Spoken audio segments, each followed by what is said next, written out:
And when Martin Luther King got killed, we were integrated into a school. It was rough. And it was always, the roughest part of it was you were always put under pressure to change your identity, to go with the national story that cast you in a negative light. So you have to fight that all the time.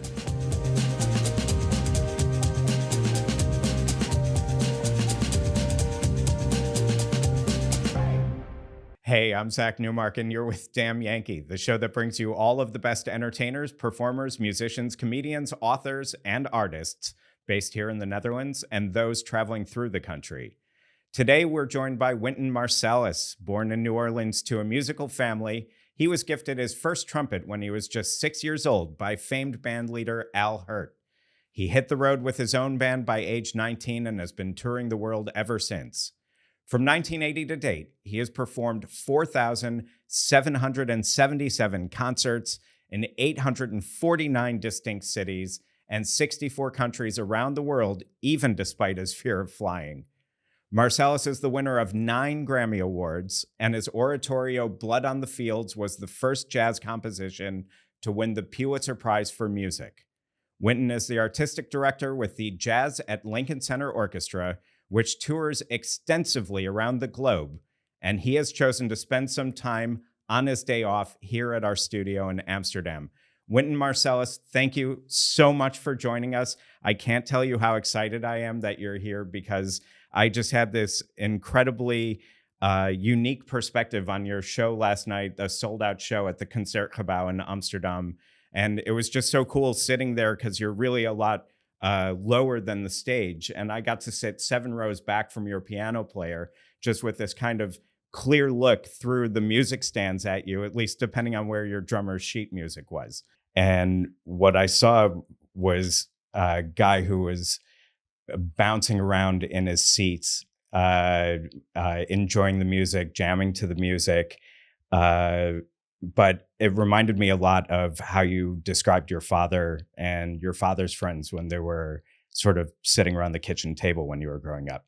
Right. Well, for me, it's a concentration of listening to what everybody is doing, trying to also play my parts, and just follow everything. A lot is going on, and when we're improvising, it's important for us to concentrate on where we are, and be present and pay attention. So I'm always trying to really focus and concentrate on what's going on. And we do a lot of cues, like we look around at each other, we're cueing. Sometimes we stop, we start. And our pianist for this tour, Isaiah Thompson, he just came on in the last minute. Our regular piano player, Dan Nimmer, was unable to do the tour. So we're fortunate to have Isaiah, and it's a lot of music. We play a lot of music of different styles. So we're also trying to communicate with each other to make sure we're on track. And Isaiah also looked rather young. Yeah. and I was really kind of, taken aback looking at this orchestra that you have that spans, because you say the music that you played spans a lot of different, subgenres of jazz, but the age range of your orchestra is so wide range, and the diversity in culture is so wide range. Well, it's a strength of the music and of the orchestra. We have at Jazz Lincoln Center, we have 11 or 12 education programs. Some years we have one extra one, some years we don't. I'm not really up on all of my facts of how many we have, but our kids, they've come through. Isaiah came through a program called Jazz House Kids. It's Christian McBride program in New Jersey. He and his wife, Melissa, a lot of really good musicians have come through that program. And Christian was in classes I taught. In 1987, I had a big band, and Christian was 16. And he was in that band of kids from Pennsylvania, Washington, D.C., and New York, and Delaware. So it's just everything is kind of full circle. When we started this orchestra, I was 27, and the oldest members were in their late 50s and early 60s. Now I'm in my early 60s, and we have members like Alexa Tarantino and Abdias Armenteros and Chris Lewis are all in their 20s. And Isaiah's in his 20s. He's a professor at Juilliard. Wow. And he's also always a great musician and very serious. And he's it's really familiar. Carlos Enriquez, our bass player, was in the first, we have a high school jazz band festival and competition called Essentially Ellington. It's going into its, I think, 30th year. And we designed it so kids would learn Duke Ellington's music. And now we've expanded it to other arrangers and composers. But Carlos was in the first high school band to win LaGuardia High School 30 years ago. Wow. So when we're performing, we have a long-standing relationships with one another.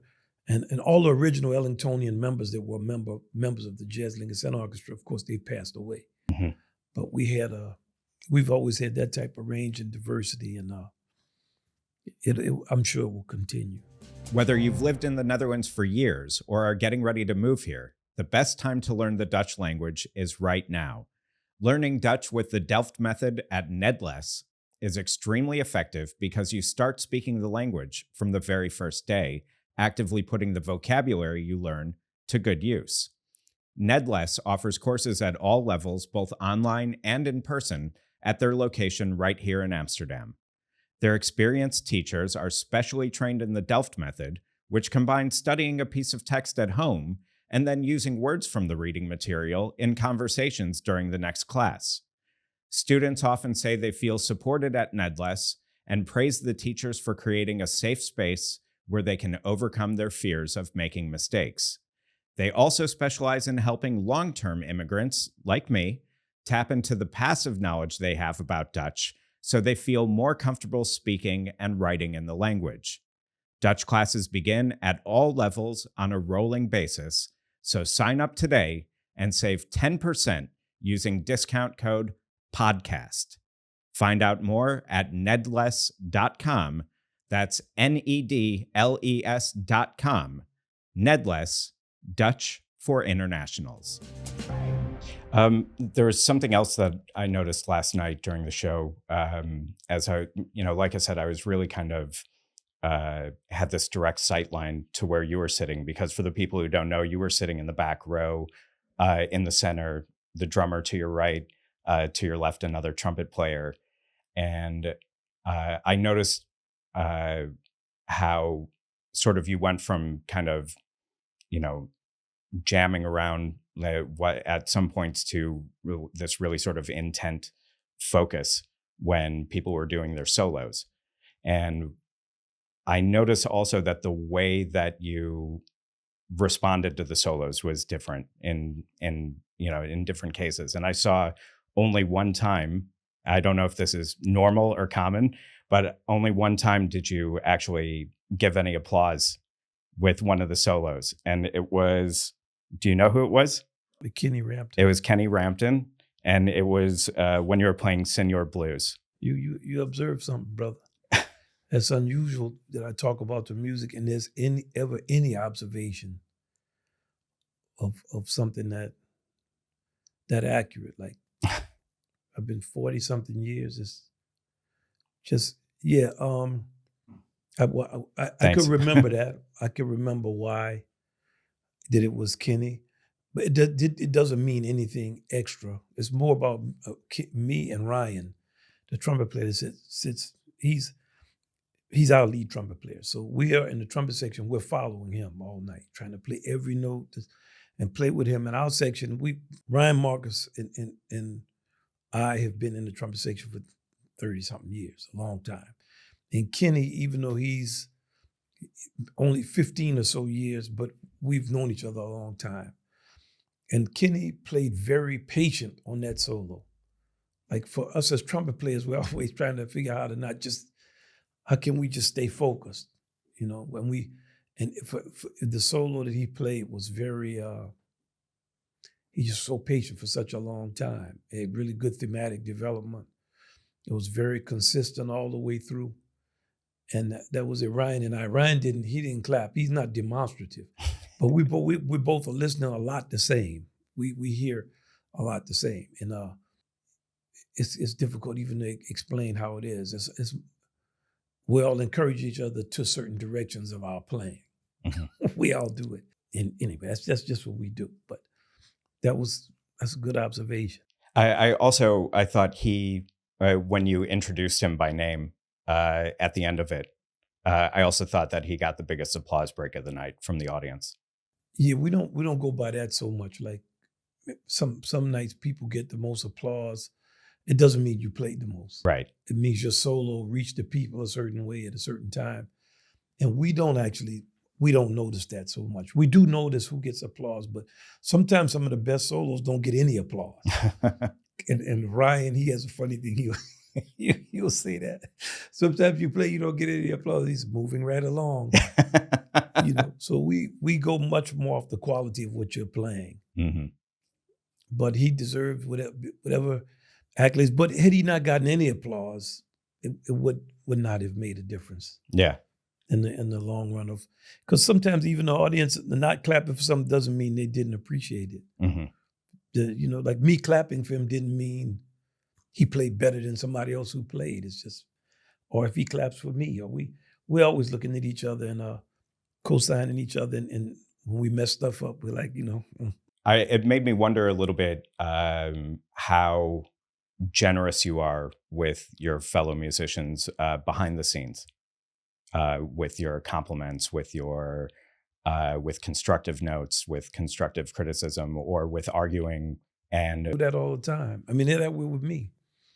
With sets, with like Sherman will have always something that he'll say, we need to do this or we need to do that. And we all music direct different shows. So Sherman will music direct the show. And when I'm not the music director, he's telling us how to play. Carlos has music directed a lot of shows because he's the bass player and he knows a lot of music. He knows the whole body of Afro-Latin music, all eras and styles of jazz, everything from fusion, avant-garde music to early New Orleans music. He knows the whole Afro-Latin diaspora. His knowledge base is fascinating. If you deal with him as a musician, and he'll always call if he sees a set or something, and he'll be like, "Hey, Papa, this is not a good set. Think about putting this tune here or doing this here." When we write arrangements, we talk about it. He'll say it's too cluttery. Matter of fact, before the gig last night, he sent me something he was working on around midnight. So we talked for like 20 minutes before the gig, just off the computer mock-up of the arrangement of where to put extra parts or when to use brass or how to use rhythms. Now, I've known Carlos since he was 14, and he's helped me with a lot of music. Anytime we use Afro-Latin music, rhythms, I'm always, how's this, how's the rhyme of this, the poetry of that. And in our sections, we're always trying to play a certain way. Sherman's section has 3 younger people in it. So he's had to work with his section more just with how the phrasing and stuff is. The trombone section has been together for a long time. Mm-hmm. And all 3 of them are unbelievable musicians. That's just probably the greatest trombone section ever assembled in jazz. To have Elliot and Vincent and Chris. And with Chris is a guy with perfect pitch and he has perfect metronomic time. That's why he counts the songs off. I don't do it. His time is so good. It's just why not?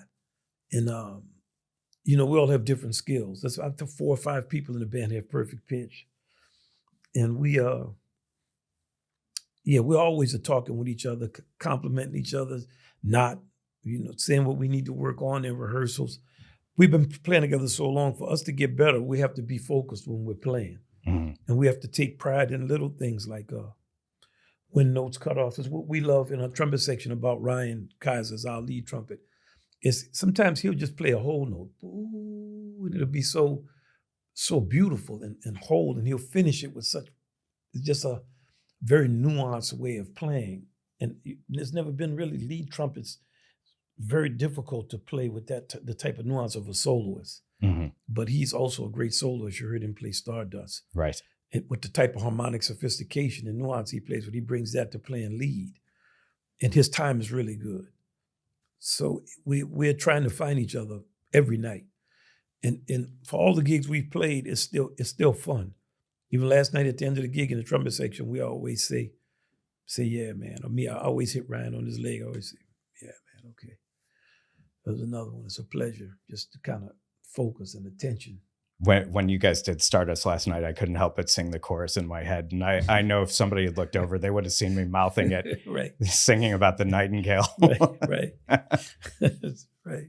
But I think I was asking also, because I was asking about, generosity with praise, because I was wondering if there's, at least in the early era of your career, like in the 1980s, if you felt an aspect of sort of chasing that praise. I never felt it. You mean for me personally? Yeah. No, I was always celebrated. Like I won concerto competitions when I was 14. I was first trumpet in my state all my years in high school. I had a full scholarship to Juilliard. I played with Art Blakey. Now I couldn't play. Mm-hmm.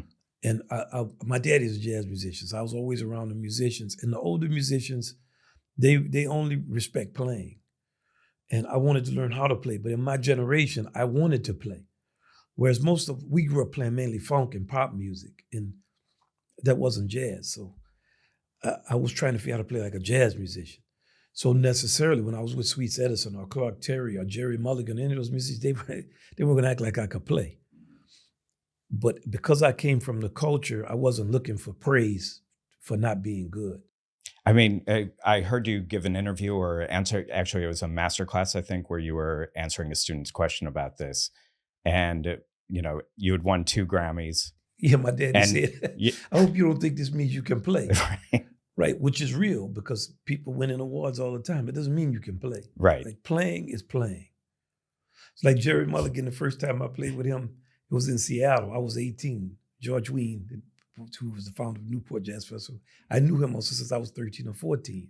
So I had grown up in the culture of jazz, even though I was playing more pop music. I love jazz, just it was hard to learn how to play it. Even with my father and them, they could play. But our generation, that's not what we did. We played funk tunes and said it was jazz. But whenever we had to play with them, man, it was like 2 struggles. We couldn't play and they couldn't play funk. So they would be trying to play jazz funk, they sound terrible. And we'd be trying to play jazz and we sound terrible. And but we were younger, so we had the kind of cachet of youth. So everybody said, man, this trumpet player from New Orleans, like I had an incredible buzz coming to New York for somebody nobody knew or heard. So I was booked to play with Jerry. I didn't know Jerry's music. What music did I actually know? I knew very little music. Mm-hmm. The music we played in New Orleans, some of the tunes of the 1970s, stuff that was popular that I could kind of... Dixieland, which you didn't like when you were a kid, and I don't know if you like it now or not. I didn't play New Orleans music. But I mean, I played it on gigs. I knew the repertoire loosely, but I couldn't actually play it because in the Civil Rights Movement, we went away from all of that. Right. So we were divorcing ourselves from all our own traditions to hopefully establish a new tradition. But that tradition ended up being songs like, Earth, Wind, and Fire songs and other songs that were not as rich in soil material as the earlier music.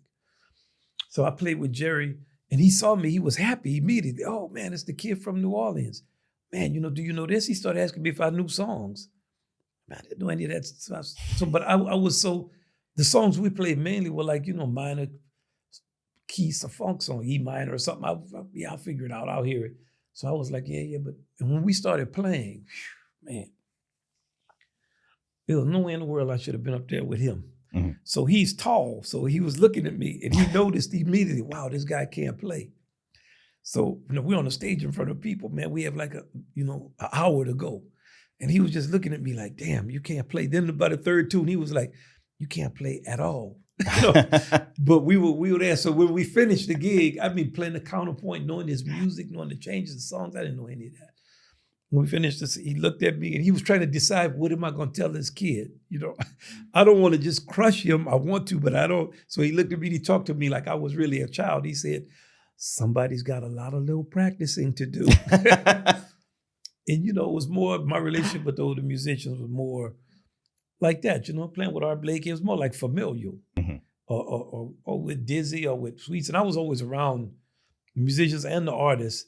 And for a younger person, I was one of the few younger people that wanted to actually be in the mix with them and learn what they were doing and saying, not just in in music, like writers like Ralph Ellison or Albert Murray, and artists like Romare Bearden, August Wilson, Alvin Ailey, Garth Fagan. I was around all the kind of artists at 18, 19, 17, 20, 21, studying with them, talking with them, going to their homes, going to the studio, and trying to just learn what it was about.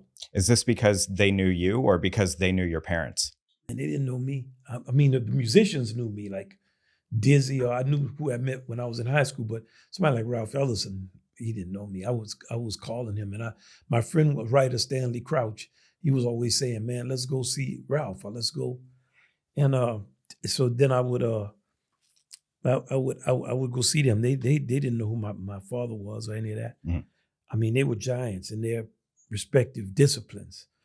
But once I got around Romare and them, I became interested in, the art. He would tell me, go look at this, or go to this exhibit, or this is what this is, or interpret this, or think about it. Read this book. Romare Bearden, I went to see him. I figure he's like the dean of Afro-American artists. The first thing he gives me is a book of mythology. Mm. And I'm thinking, man, this is a book of mythology. Now, what does that have to do with art? Well, it's all mythology. And then from that, it was called The Hero with a Thousand Faces. I think it's Joseph Campbell book. And books that had stories. Well, I'm from New Orleans, so we grew up in a mythic environment, and I understood the value of myth, but I didn't know that's what I understood. So, for me, it was more like that, just general education. And it took like maybe 6 or 7 years for me to just get my bearing. It wasn't until I was like 25, or then I started to feel like, okay, I'm getting much closer. But those early years was a real struggle to learn how to play, because that's not what we did growing up. Like we played the kind of music that was being played at that time. Americans, you still have one last chance to collect the extra $1,400 the U.S. government owes you from round 3 of the stimulus package if you're behind on your taxes. The experts at My Expat Taxes can guide you through the process, just like they helped me. If you haven't filed taxes in the U.S. in a while, or ever, My Expat Taxes will quickly and easily bring you up to date with the IRS. That way, you can still collect that stimulus check, but only if you sign up and file by June 16th. Even after living abroad for 17 years, American tax bureaucracy used to feel like a Kafka-esque nightmare for me, but not anymore. My Expat Taxes gives me a real sense of relief with their easy-to-use, up-to-date software, maximizing tax benefits like the foreign earned income exclusion, and they even filed my bank account reporting at no extra charge. They are secure and reliable with a commitment to data privacy and confidentiality. So whether you're catching up or simply filing your return on time, let the experts at My Expat Taxes wipe away your tax anxiety. Use discount code DAMNYANKEE and get 10% off your purchase. That's DAMYANKEE, Damn Yankee. At myexpattaxes.com, your life just got a whole lot easier. Was there a specific moment where you felt like, now my father knows I can play? No, I don't think that moment ever came. But my father was proud. He knew that I had the courage to say the stuff they were saying in public and take whatever came with it. And you have to really want to do that. Mm. But because you mean politically, or about didn't matter electronics in electronic? No, it had nothing to do with electronics. Yeah, my thing was never about electronics, like the fact of the instrument. It was more about the music. What are you playing? And he actually liked any kind of music. Like he wasn't about reforming something. So his thing was whatever is cool. But I mean more like from a philosophical standpoint.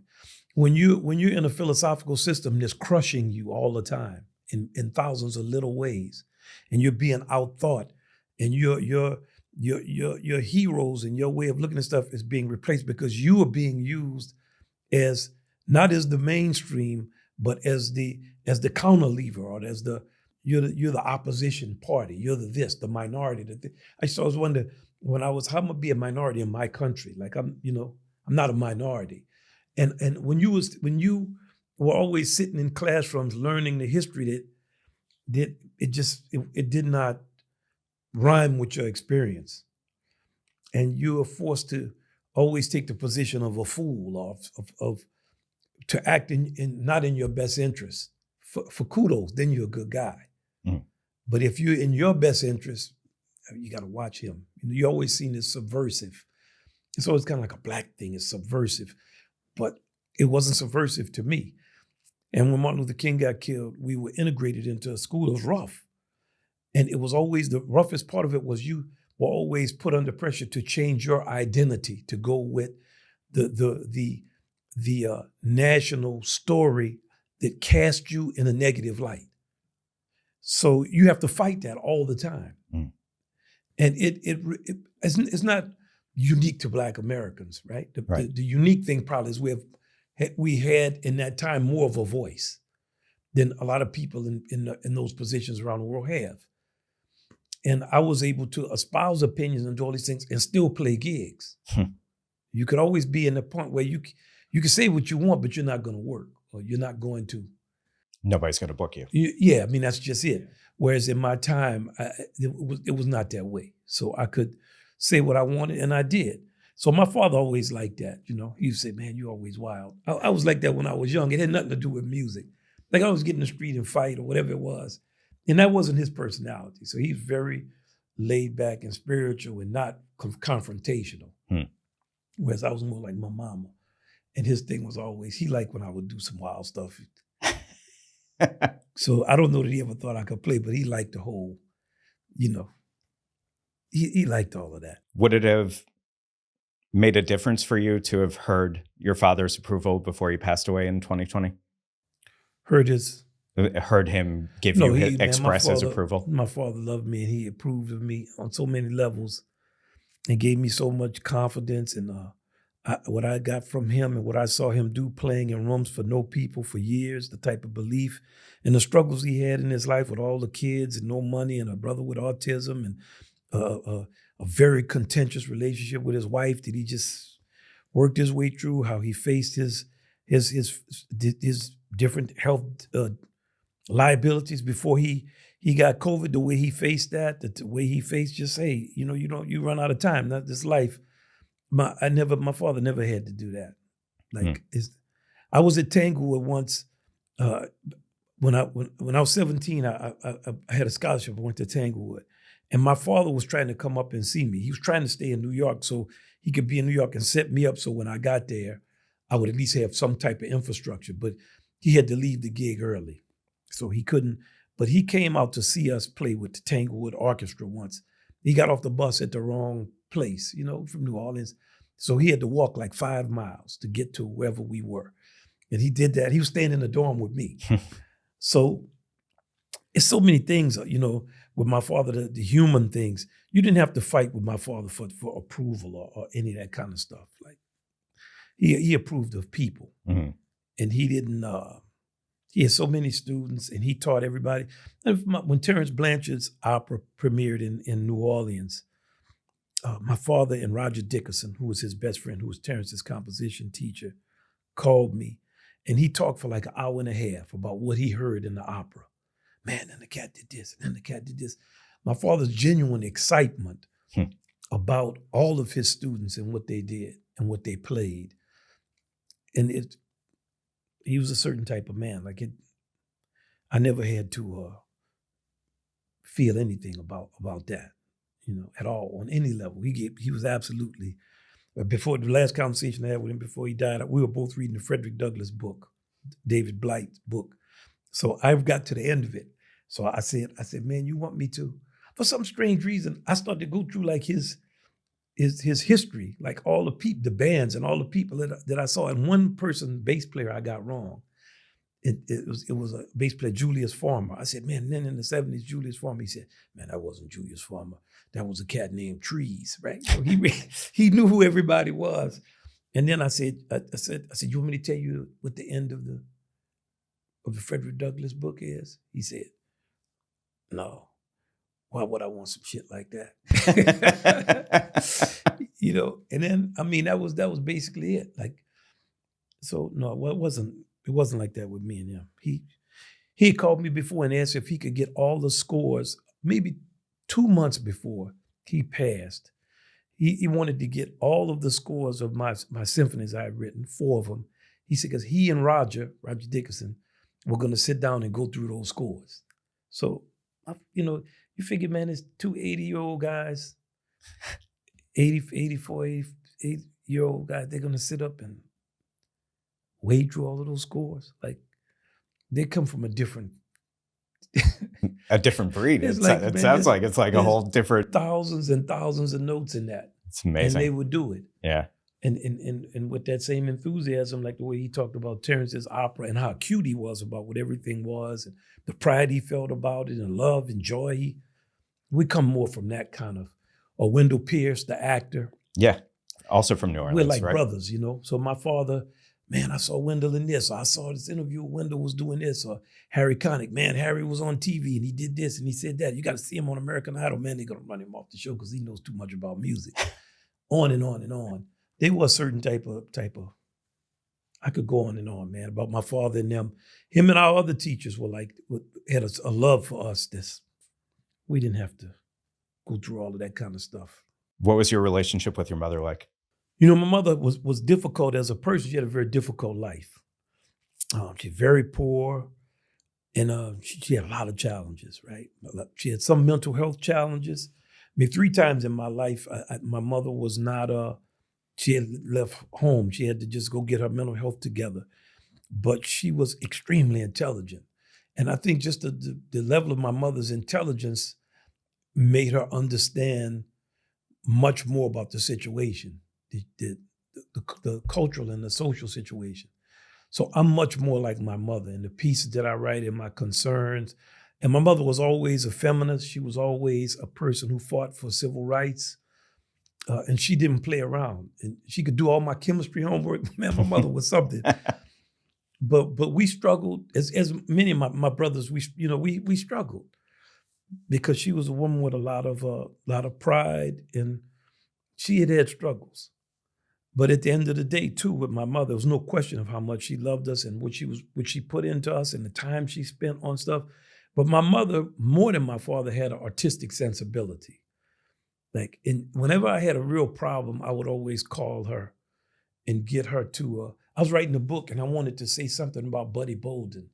So I said, I told my mom, I'm trying to say something about Buddy Bolden, and what made him great is that he could channel the thoughts of the people. And my mom said, the thoughts of the people, how is he going to channel the thoughts of people? You have 1 million thoughts in a second. You don't even know what you're thinking. He channeled how the people felt. So she always could get to it. And she was kind of savant, like from a spiritual standpoint. So though we had challenges like people have, mm-hmm.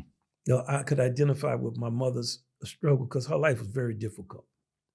And I learned more going on calls. My mama worked for this in the 70s, they had a program called Extension, where you get people who were from the community to work with younger people, women, to help them with like pregnancy, with kids, with home, being able to run their household. Now, my mama had then at that time four kids, 5.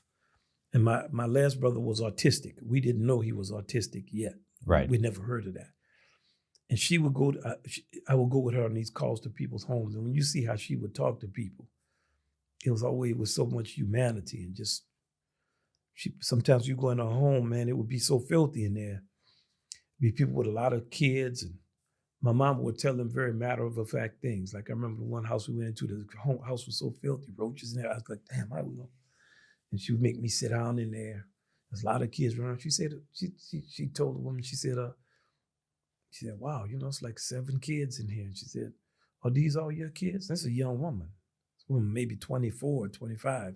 She said, these all your kids? Yes. The woman's depressed. And my mama goes, you can't raise these kids in all this filth, baby. She put her hands on the woman and said, let's go clean this. She would always be active. She'd go to the kitchen and clean it. Man, it looked like the sun was shining when it was clean. And then as she was leaving, she would say stuff like, you got to keep your legs closed, baby. Like it just be very fundamental, basic way of talking with people. I'm going to be back here on Thursday. Keep this clean, and then we're going to clean that. So she had more that kind of, she understood, life is a certain way. Like it's not a TV show. So both of your parents were pretty blunt. I mean, The way that you describe it, sounds to me like. Yeah, in a certain way. But I think a lot of people's parents are that way with them. Mm-hmm. You're their kids, so you're living in their house. Oh yeah, no, my parents were blunt. You know what I'm saying? If somebody's living in your house with you, what are you gonna do? Yeah, yeah, and then, but also aside from that, you've got your father, who you've described as being interested in literally anybody's story. Yeah, and your mother, who was willing to go into, any community and work with anybody. How did that affect you and your development and how you work with musicians now? Well, we're just around people. We're just around people. Mm-hmm. Plus, you understand life is hard, man. People struggle out here. You don't have like a kind of, this is a struggle. Mm. And there's a lot of struggling going on. And it makes you more grateful. Just the biggest impact on me as a musician was seeing my father and them in the gigs they played, because they could play, but people didn't want to hear what they played. And then we started playing. Me and my brother, we were 13. I joined my band. We had met way more people. Branford, right? We played. The first gig we played had more people than all of my father's gigs of all the years combined. Wow. So Branford, we would laugh. We say, man, just think, we can't play at all. And we got all the people, and Daddy and them can play, and nobody wants to hear what they're playing. So we would tease him, but my daddy was good-natured about it. Like, he would be, yeah, well, y'all can't play. I remember my daddy came to play with our funk band one night. We played a song by the Crusaders called Keep That Same Old Feeling. Yeah. So we were playing a dance. And other cats in the band knew my daddy played, but they didn't really know what kind of. So when we got to play it, I said, man, let's bring my daddy up. It's a high school dance, man. Nobody cares about, your daddy. My daddy came to play with us. So our other trumpet player was a guy named John Roche. We called him Lebo. He said, man, you can't call your daddy up on this tune. What is he going to do when you get to the middle section? I was like, a bridge. He's like, man, my daddy he's going to hear that. Like, he's going to play that without even knowing the music version. I said, he's going to hear it, man. We're going to play it, because my dad has real good ears. So we played that song through one time, and man, the second time, so he had never heard like stuff that came out the bebop language. Right. He didn't know like a jazz musician play. Man, when my father finished playing, he looked at me like, damn, man, what was that he was playing? Blah, blah, blah, blah. He started to try to sing it. And that's how my father was so cool. He came up, he played with us. He didn't have like a kind of, well, y'all making money or y'all have a lot of people. He played and he supported what we were doing. Do you have a kind of competition or sibling rivalry with any of your brothers? I mean, Branford's, had his, was on Leno for so long. Branford's going to be here in a couple of months when you're playing at the Kennedy Center. He's going to be headlining the North Sea Jazz Festival. Your youngest brother, Jason, is going to be at the North Sea Jazz Festival this summer also. Is there a sibling rivalry, a competition? No, man, you got to understand what it wasn't like me and my brother Branford were in so many difficult situations like this. Not about music, right? About just ass whipping. Like, who you are is who you are. And when you grow up with people, they know who you are. Mm-hmm. And for me, with my kind of achievement or drive, I wasn't competing with people like that. I was, in the early years, I was competing with the racism. It had nothing to do with my brother. So I would join the Boy Scouts and I'd have like 140 merit badges. Like the next person to me would have 30. Because I felt like your excellence could counterbalance the realities of the society. Now, that wasn't true, but when you're young, you don't know. My grades would always be the top of it. It would just be so I didn't look at anybody competitive like that, because I wasn't, they were thinking about something different from what I was thinking about. If I was writing music or practicing or playing, I was not trying to base what I was doing on what you were doing. And of course, as I got older, I realized you can't do anything about this stuff. This is something the power of it is in its injustice. Mm-hmm. So once you realize the power of a thing is in its injustice, that's what it is. That's what it derives its pleasure from. When you realize how much of it is fun for the people who are persecuting other people, then you can understand it's really like a joke. It's not. Mm-hmm. Now, it might cost you your life, but it's not.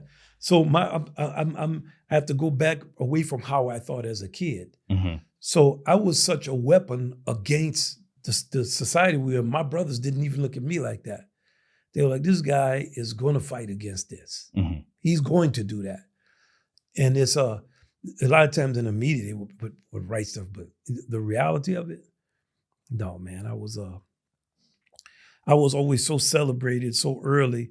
In the hood, I was celebrated, like with playing ball or fighting or whatever. My growing up was that way. Mm-hmm. At dances or with girls. It was just a reality of how it was. But I was also just driven by the human meanness of it that you would be around and what you had to deal with, the reality of it. Mm-hmm. And my brothers knew I was serious about it.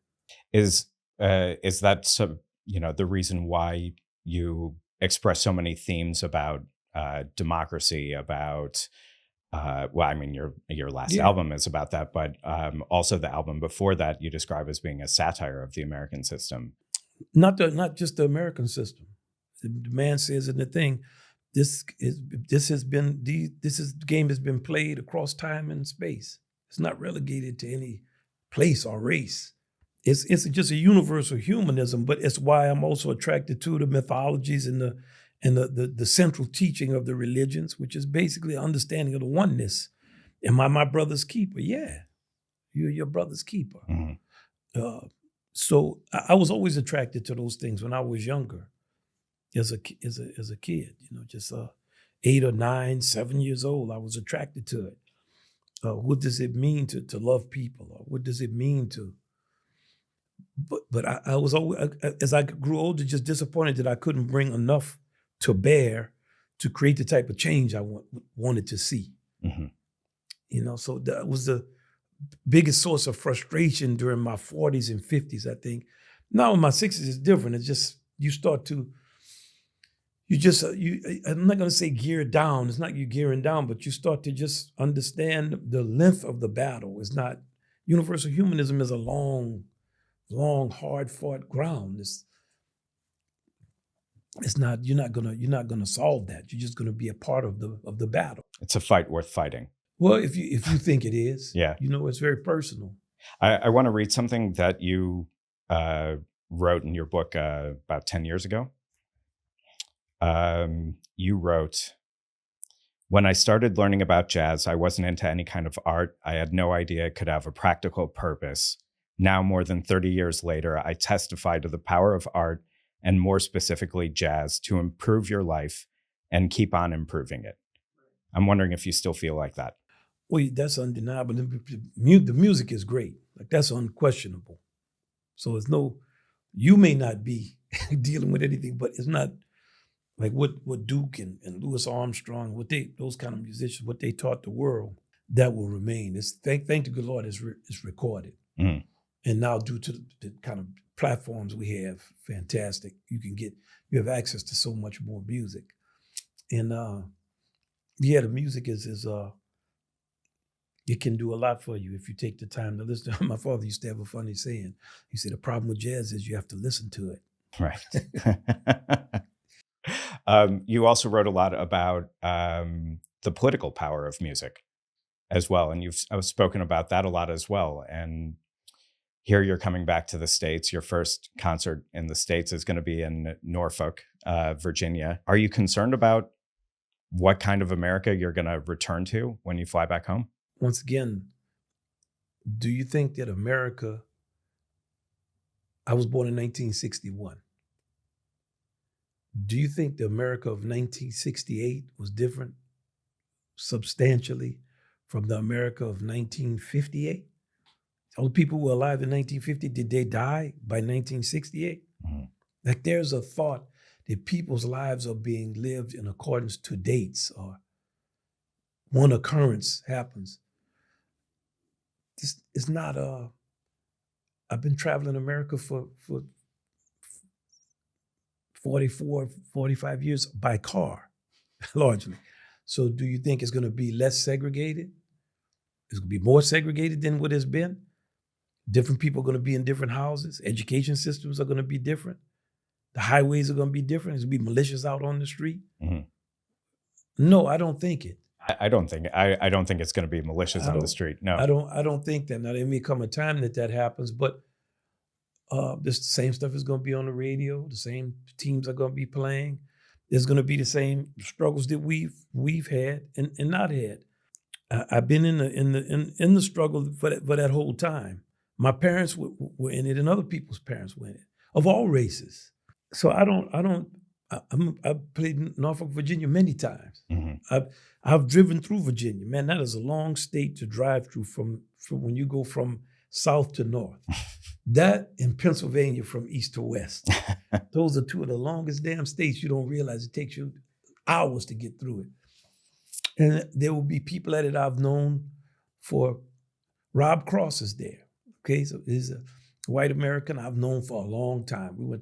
We both went to the Eastern Music Festival, mm-hmm. and we have a camp for black bands. Okay, why do black bands exist? Well, still segregation. So these are long term, man. We had slavery in America. We have a lot of issues in the world. Now we can talk about American issues, but like Mr. Game said, and never funky lowdown. The game has been played out many times across time and space. One of the biggest concerns here in the Netherlands with politicians is, or with political circles, is polarization and people not leaving their bubbles. Well, we leave our bubble. I'm not worried about people. What about me and my bubble? And if you want something to be different, you be different.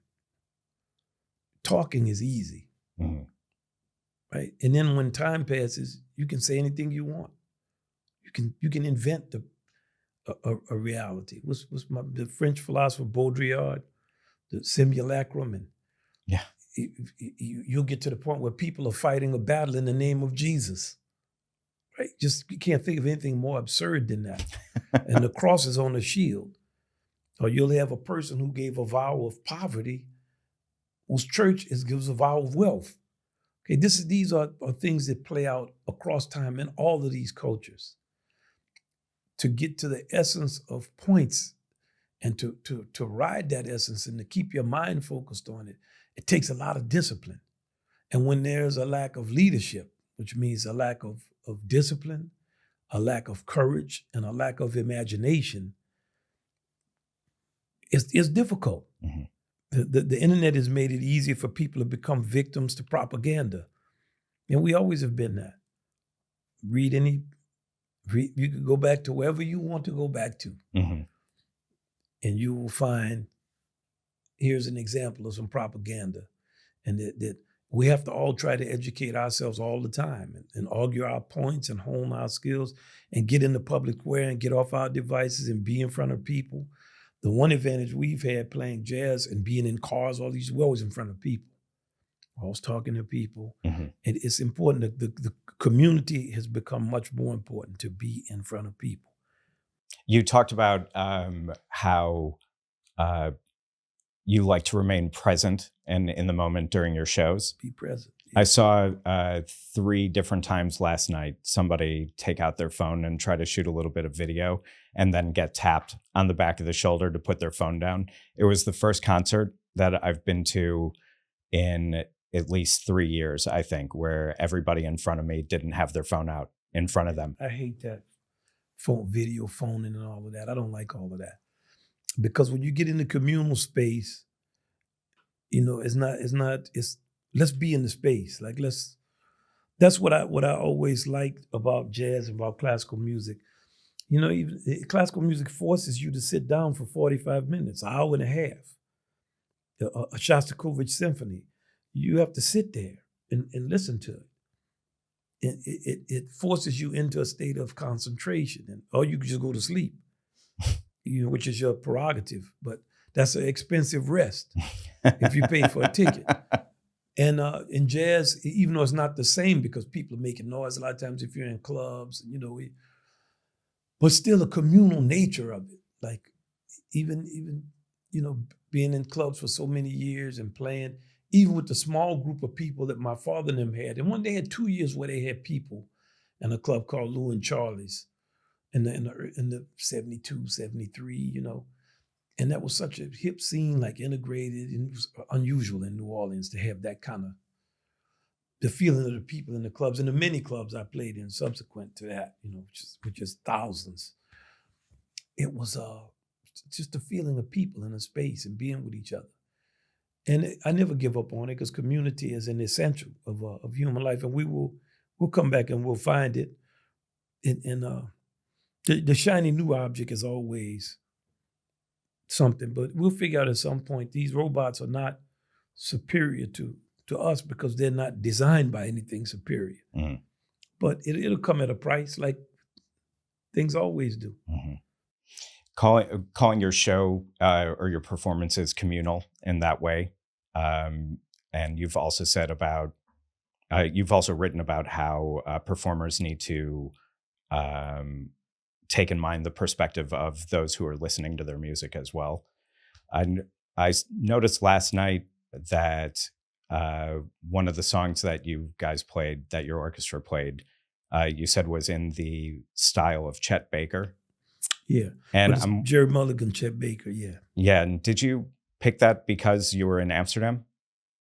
You know, Chet Baker's got a long history with Amsterdam. He died in Amsterdam also. I know that, but you know what? Until you said that, I didn't think about it. I should have picked up on that. I wish I'd have talked to you. Well, it'd have been too late because we played it, but I didn't.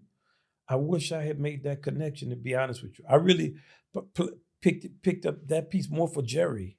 You know, it's a show that we did. So that's but wow, I wish I had known it. But I know it now that you're telling me, yeah. Well, a lot of the musicians, you know, were here in Copenhagen and here, you know, I mean, this is like a kind of hub for the expatriate musicians. But I missed that one. Yeah. Yeah, because I think it's important for me to also bring that kind of information. Like, hey, the music is still here. Like, I knew him, you know, I talked with him. So it's. Did you ever play with him? No, we didn't really get along that much, you know, to be honest with you.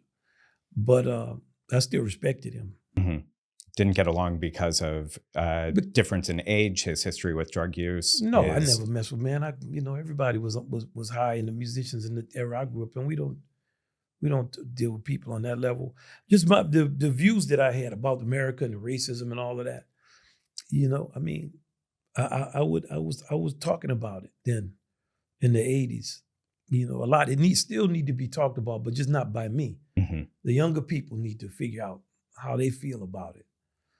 So, you know, a lot of times the older musicians, they felt I was against them if they were white musicians. It was never against them. It's when you're in a hostile environment and you ask your view, and your viewpoints are being assessed their value by your conformity to a narrative that diminishes who you are, you're going to defend yourself if you choose to do it. Now, of course, you can always put your hands down and be a nice guy. So, but my choice was not to do that. So you have to take what comes with that. And that was part of it. Sometimes I would have contentious relationships with older musicians who I never disrespected in when I saw them or ever had any type of words with them, with the exception probably of Miles. None of the other musicians did I ever have and I mean, he was so much older than me. It was not, you know, not a thing that happened really. I mean, your, conflict with Miles Davis has been sort of written about for decades. It's very well known. I mean, yeah. What was that from your perspective? It was just what it was. It's all documented on records. It's easy to see what it is. I don't have to go any further into it. It's very clear what it was. Yeah. And it wasn't that big a deal. He had the world, he was doing what he did, and we were doing what we did, and continued to do it, and he did what he did. Now, like I tell my younger musicians all the time, I'm gonna be dead, and you're gonna be out here. Like there's a reality to time. Yeah. Okay, so Miles died in 1991, right? I think. Yeah. 1991, a long time ago. Yeah. Okay. One day I'm gonna be dead. Right. That's how life is, man. So at this point, what it is what it is. It was what it was. It's not. not something that I think about every day or rehash. We talked to each other then at that time. He used to call you the police? No, he did. He called me at one time. One time. When I was 18, I didn't know what he was talking about. I thought, man, I had on a gray polyester suit in a derby. I was looking country. And when he noticed how country I was, he was like, man, this guy might have a chance to play. Because he's country, He said, damn. You kind of famously also have had arguments, or I don't want to say arguments necessarily, but differences of opinion about what jazz is. Right. Is there a gatekeeping aspect to jazz music or other genres of music that? No, you can't do that. It's an opinion, and the question is, how informed is that opinion? How you gonna gatekeep an art form? That's like going in the middle of the ocean and gatekeeping waves. Wait, don't send those waves over here. And that argument is designed to make what I'm saying ridiculous. And once again, you're facing a media that does not have your best interests at heart. The Afro-Americans' interests have never been served by the media that surrounds it, by the companies it had to interface with. It's clear. Everybody knows. All they got to do is look at it. Look at what ended up happening with the music. You went from being Duke Ellington, Louis Armstrong, and Ella Fitzgerald and Sarah Vaughan to people with names that's calling each other names and making a fool out of everybody. All those gatekeepers are comfortable with that role. Once you get on the plantation, everybody's your friend. When you say, wait a second, I don't want to be on the plantation. Well, you're trying to tell us what to do? So, all of these things are, at this point, they're all a matter of public record, and they're all pretty clear. Yeah.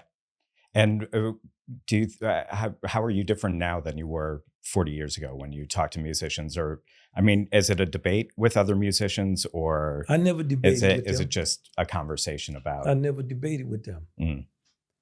I study the music. They play their music. I play mine. I don't tell musicians what to play. I never told them. I have an opinion, a point of view. I've taught a lot of musicians who play a lot of different kinds of music. I also don't teach younger musicians. I teach them the same. This is my philosophy. This is what I think. However, this is your time. Search yourself. Our students at Juilliard all have to write a personal mission statement. This is your mission. It's not mine. Go through your mission and decide what you want to do. If it's the opposite of what I want to do, figure out how to use the knowledge I can give you to do what you want to do. Because you're going to get this amount of time to live your life and use your creativity the way you want to. Liberate yourself from feeling you need to be approved of by older people, me, your brother, your sister. You need to approve of what you want to do. And you need to constantly reconsider reconsider your point and what you want to do, how you want to be, to function out here and the impact you want to have. And that part of my philosophy is also very clearly documented. And it's no different. I didn't spend all my time arguing with musicians then. And I don't do it now. I mentioned earlier that your two of your brothers are going to be at the North Sea Jazz Fest, and you've been coming here. You told me you've been coming here since 1980, right? And one of your first performances here was at the North Sea Jazz Fest, right? Right. Well, there's so many fantastic experiences at the Jazz Festival. I remember so many concerts. Then all the musicians would be there, and Clark Terry and Sweets and Dizzy and everybody. Just such a gathering place in the summertime. For the American musicians, always love coming here, and the people were always so embracing of the music and so enthusiastic. This is the first time I had traveled outside the country. 1980. I was 18, playing with Art Blakey's big band. I didn't bring enough socks, but it was just. And then the jam session was always great, man. And I saw just the evolution of it over the years. At first, I was one of the youngest, and then when Roy Hargrove and his kind of generation came up, and Christian, then they would be playing, and then later, So just the size of the festival and all of it was just it had an impact on the history of the art of jazz. And there's going to be kind of period or era written about it, where we're going to see how the European festivals really saved the music a certain way. In those crucial years, from the 80s to like the mid 90s, just like the Japanese jazz fans saved the discographies. I never went to Japan in the 80s or 90s where musicians didn't say, bring back these records. Can you get this? Can you get that? So the music owes a debt internationally as the music expanded around the world, which it did early in the 30s and 20s. It was already musicians playing everywhere. But just from an infrastructural standpoint, yeah. So it was a definitive experience for me and for many of us. Is there anything in particular you notice about playing in front of a Dutch crowd and in a Dutch audience? Yeah, I think the people, even though I'm always loath to say an audience is this or that, because there's so many different people in an audience, but I feel like was much more liberal attitude about life that I noticed here, and people just having a good time, not uptight. I have to go back, and also because I was playing with Art Blakey, he had like family here, so it was more familiar for us too. That we were always with Fuzzy and Lillian and Larry Jackson, and it was more like it was. I saw Larry last night, so we went back all them years. He started talking about going on the road with Art Blakey and being a road manager, and his memory was so sharp. Yeah, the feeling was definitely different. Yeah, and I would say more accepting. Like if I had to just put a generic title on it, but to be honest, that particular and specific feel that we often experience when we move to a new city or we go to a college or we get into another climate environment, it's difficult to say what it is. It's just that feeling. Right. All right. Well, I think that's a great place to pick it up. And I so very much appreciate your time. Where can people find out where you're touring?